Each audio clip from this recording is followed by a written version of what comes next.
Our family's journey starts in 2015 with Jude.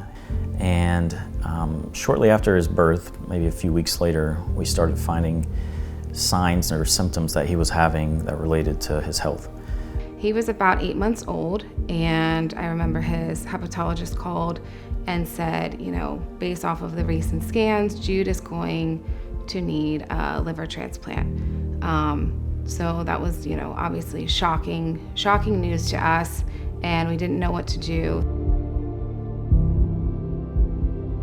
Jude got really sick really fast, and we had to move from South Florida to the Northeast really quickly. I was still, at the time, active duty military, and so the military helped assist us by transferring us up to New Jersey so that we could be living nearby the Children's Hospital of Philadelphia. I had to go through my leadership and chain of command and explain to them what we were trying to do and save our son's life. And it was a team effort. It was a very collaborative effort from the military, COTA, our family, and all the medical providers that Jude was seeing at the time.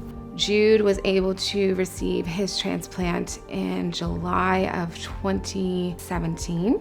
He was in and out of the hospital within 11 days. He was a rock star. He was, doing things that we hadn't seen him do in a very long time, running, playing. He had all his energy back. He felt great.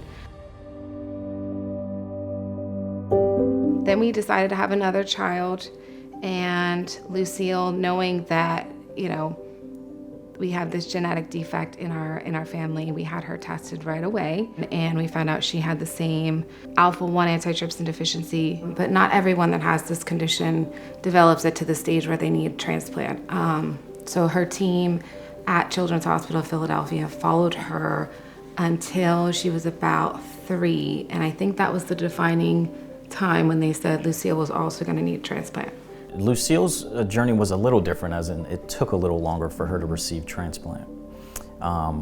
Roughly 4 years, where Jude was about 2 years. The fall season was really rough for her. She started getting really sick, and then they relisted her in December of 2023. We were on the waiting list. Lucy, she couldn't go to school. She got real sick, very tired, tummy really big and bloated, not feeling good, couldn't keep up with her friends. Got to where she could do a couple hours a day at school. Yep. And then no days at school. Her nickname at the time was the Couch Queen because, she had her whole setup on the couch. Sorry. She had her command center. She had like her little tablet, her little toys, her little books, and, things like that, and the TV right there. But that's where she was planted, for quite some time until she received her transplant. Lucille's journey was much different. Jude was very sick very fast. Lucille's was longer. And this is where transplant is so complex and so different depending on the person.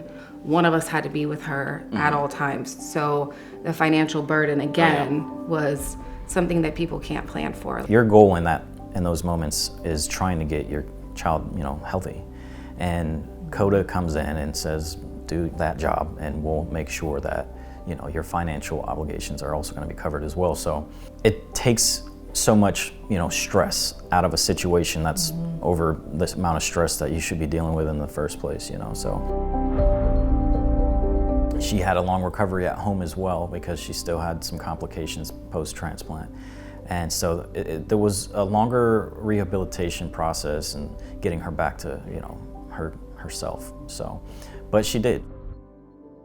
We decided to go with COTA because they were specific to transplant, the transplant journey. They're experts, and when I called them and spoke to them on the phone, they made me feel really comfortable, really at ease. We really loved that they took all the pressure off of us to financially figure out how we're going to afford transplant. They empowered our family and our friends. People, they want to help you, but they don't know how. And COTA empowers not only the family, but the loved ones around that family to help with the transplant journey. In South Florida, we had a great group, a great community that was, willing to help and help us raise funds and do different events. And we also had family members back in our hometown of St. Petersburg and Gulfport, Florida, that gathered around when Jude was going through his journey.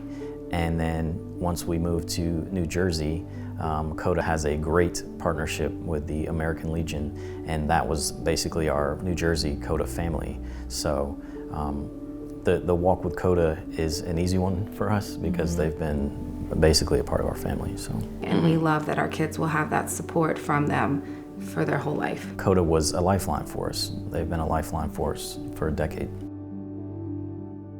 Lucille is about a year, not quite a year and a half post-transplant. She is repeating kindergarten because she missed almost her whole kindergarten year. But she's in dance class, she's doing amazing. Jude is playing flag football. COTA still supports both of them and our family today. In this journey, you're going to need help and you're going to want help from someone that you can trust, and COTA is that organization. They've been there all along the way, and they will continue to be there for us in their journey, and we are so thankful to have them. If your family is on a transplant journey, call the trusted leader supporting families. Call COTA today or go to COTAGetStarted.org.